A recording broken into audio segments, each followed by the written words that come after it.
Baada ya viongozi wa shirikisho la soka nchini TFF, viongozi wa klabu ya wananchi Yanga, viongozi wa bodi ya ligi, viongozi wa klabu ya Simba kuonekana wakienda katika Wizara ya Habari, Utamaduni, Sanaa na Michezo kwa waziri wake mwenye dhamana Profesa Palamagamba Kabudi, baadhi ya wadau wamehoji juu ya tishio la kuwapo kwa rungu la FIFA, kwa maana kwamba kitendo cha kuonekana waziri mwenye dhamana ya michezo akiwaalika watu wa Yanga, watu wa Simba, shirikisho la mpira wa miguu nchini TFF, bodi ya ligi kwa ajili ya kusikiliza kile kinachohusiana na kilichotokea Machi 8 mwaka huu, wakati Machi 8 wakati wananchi Yanga walipotarajiwa kucheza dhidi ya watani zao wa jadi Simba katika mechi ya ligi kuu Tanzania bara, lakini mechi hiyo haikuchezwa kwa sababu ambazo sote tunafahamu vizuri,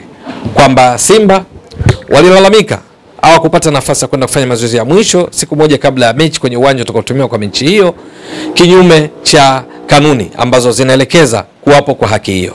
Hata hivyo, watani zao wa jadi Yanga, lakini pia hata bodi ya ligi kwenye taarifa yake ilikuja kuonyesha kwamba Simba licha ya kwamba haki hiyo ni yao, lakini hawakuwa wametoa taarifa kwa mamlaka husika kwa ajili ya kutekelezwa kwa haki hiyo. Simba walitangaza wazi kwamba hawatocheza mechi hiyo kutokana na kile kilichoonyeshwa na wale waliodai kwamba ni makomando wa Yanga kuwazuia wasifanye mazoezi kwenye uwanja wa Mkapa siku moja kabla ya mechi.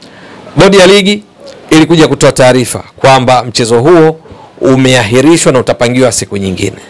Yanga wakapinga. Wao walikwenda uwanjani wakiamini kwamba hakukuwa na sababu yoyote kikanuni ya mechi hiyo kutochezwa. Matokeo yake kumekuwa na mgogoro hasa kati ya Yanga na bodi ya ligi ambayo ndio iliyotangaza kuahirishwa kwa mechi hiyo. Kabla tujaendelea zaidi, ni vyema ukafahamu kwamba sisi tunapewa nguvu kubwa na mabasi ya Jada Luxury Coach. Yanakuhakikishia usafiri kutoka Dar es Salaam, Moshi mpaka Arusha. Na siku zote safari zake huanzia Mbande, lakini kuna vituo maeneo kama Shekilango na kwingineko. Mabasi ya Jada Luxury Coach ni kama ndege za ardhini, na mabasi ya kisasa yanayokufanya ufike safari yako ukiwa huna uchovu wowote. Ndani ya mabasi hayo kuna huduma ya matangazo mubashara ya Azam Media ambayo hukuhakikishia kutazama mechi mubashara za ligi kuu Tanzania bara, ligi ya kule Hispania La Liga, ligi ya Ujerumani Bundesliga na matangazo mengine ya Azam kama sinema zetu, tamthilia na kadhalika. Lakini vile vile mabasi ya Jada Luxury Coach yanakupa huduma nzuri ya usafiri wa mizigo na vifurushi.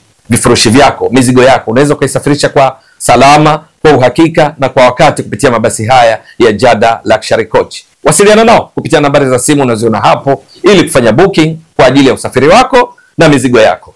Sasa, katika kujaribu kutoa nafasi kwa pande zote kuwasikiliza, ndipo waziri mwenye dhamana ya michezo Profesa Palamagamba Kabudi akaita pande zote husika na kuwasikiliza.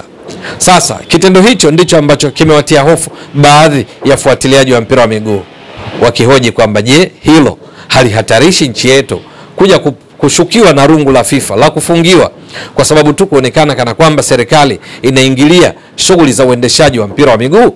Hilo ndilo swali ambalo sisi Mbwaduke Stars Sport Next Level tumelipata kwa baadhi ya nyinyi watazamaji wa jukwaa hili. Lakini kimsingi ni kwamba FIFA ni kweli kati ya mambo ambayo wanayaepusha sana kwa mashirikisho wanachama wake ni kuingiliwa katika shughuli zao za mpira wa miguu.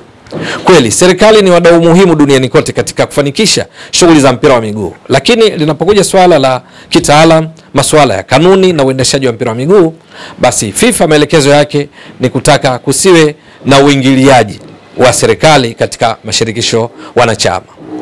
Kwa sababu hiyo ndipo FIFA kwenye maelekezo yake kupitia kile wanachoita Code of Conduct and Dispute Resolution inatoa maelekezo juu ya nini kifanyike pindi panapotokea migogoro yoyote katika uendeshaji wa mpira wa miguu. FIFA na maelekezo yake nini cha kufanya mpaka kufikia suluhu, na chombo cha juu katika kutafuta suluhu ya migogoro ya mpira wa miguu kwa mujibu wa FIFA ni CAS, mahakama ya usuluhishi wa michezo iliyopo kule nchini Uswizi.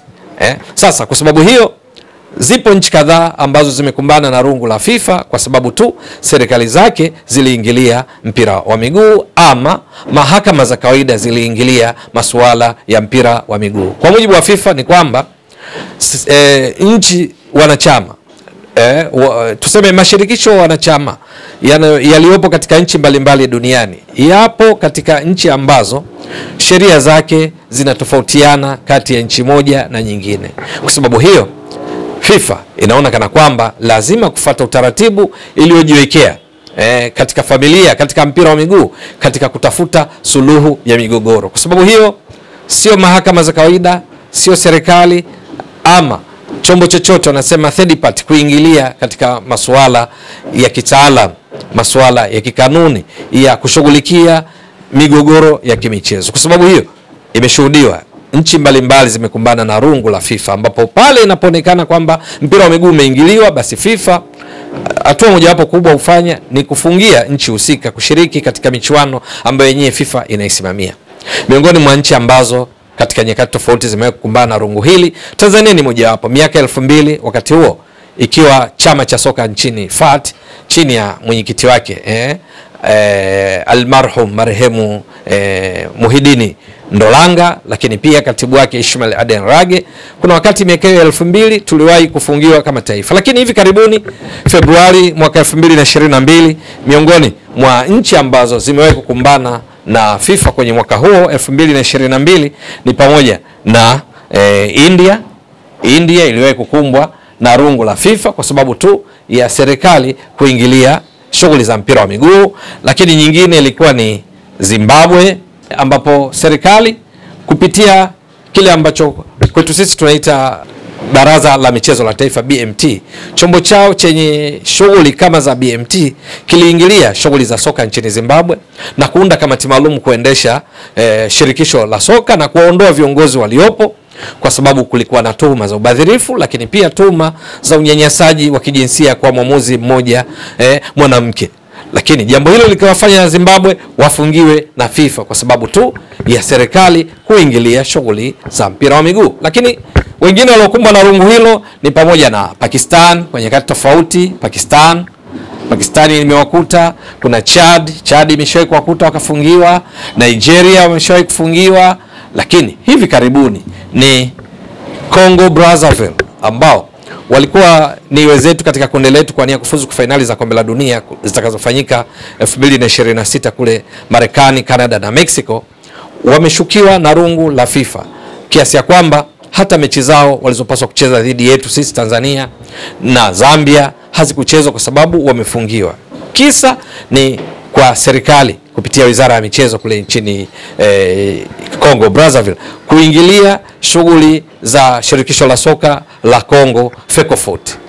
Lakini kwa hapa Tanzania mpaka sasa tunapozungumza swala hili la Simba, Yanga, bodi ya ligi, TFF, hakuna mahala ambapo serikali inaonekana imeingilia. Ndio sana mwenyekiti wa bodi ya ligi Steven Mguto aliwahi kukaririwa akisema kwamba wanaendelea kushughulikia swala hilo ili wapate suluhu, lakini pale watakapoona limewashinda wataomba msaada serikalini ili kuona linamalizwa. Kwa sababu ikumbukwe Yanga wanasisitiza hawako tayari kucheza hiyo mechi itakapopangwa na bodi ya ligi kwa sababu wanaona hakukuwa na sababu ya mechi kusimamishwa kuahirishwa, na kwamba wako tayari kufikisha shauri hilo hata kwenye mahakama ya usuluhishi wa michezo CAS. Lakini bodi ya ligi katika kutafuta suluhu ndipo ambapo ilisema ikigonga mwamba basi itaomba msaada serikalini, na bila shaka ndicho ilichokifanya. Na serikali ilichofanya kupitia kwa waziri wa michezo, taarifa zilizopo ni kwamba wamesikiliza pande zote, basi wala hakukutolewa maelekezo hili lifanyike hivi na hivi na hivi, kwa sababu serikali hii chini ya waziri Profesa Palamagamba Kabudi bila shaka wanafahamu kwamba kufanya hivyo sio sawa na kunaweza kuhatarisha nchi kufungiwa. Kwa hiyo hakuna tishio lolote la nchi yetu kufungiwa hivi sasa kwa sababu serikali haijaingilia shughuli za mpira wa miguu. Mpaka sasa hakuna maelekezo yoyote ya serikali kama amri kwenda kwa TFF, kwenda kwa bodi ya ligi, kwenda kwa Simba, kwenda kwa Yanga, jambo ambalo ndilo ambalo FIFA huwa haliruhusu. Hapo maana yake ni kwamba itakuwa shughuli za TFF zimeingiliwa na mamlaka, jambo ambalo FIFA hailiruhusu katika taratibu zake kupitia hiyo Code of Conduct and Dispute Resolution. Mtazamaji wa Mbwaduke Stats Sport Next Level, endelea kuunga mkono channel hii kwa kuhakikisha kama una subscribe, una share, una like na kucomment. Mwasilishaji wako ni mimi Ramadhani Mbwaduke almaarufu kama mzee wa data. Shukran jazilan. Bye bye. Ndugu mtazamaji wa Mbwaduke Stats Sport Next Level, tambua kwamba sisi tunapewa nguvu kubwa na Wahenga Aluminium. Hawa ni wataalamu wa milango na madirisha ya aluminium pamoja na PVC, lakini pia wanafanya finishing kwenye jengo lako la kulifanya lionekane na mvuto wa hali ya juu, imara na madhubuti. Wahenga Aluminium wanakupa huduma pia kufanya hii finishing ya jengo lako, halafu unalipa kidogo kidogo. Wahenga Aluminium ni wakali wa hizi kazi. Wanapatikana jijini Dar es Salaam, lakini pia huduma zao wanazifikisha nchi nzima popote ulipo na pia nje ya mipaka ya Tanzania. Muhimu tu wasiliana nao kupitia nambari za simu unaziona hapo ili kuona namna gani utachangamkia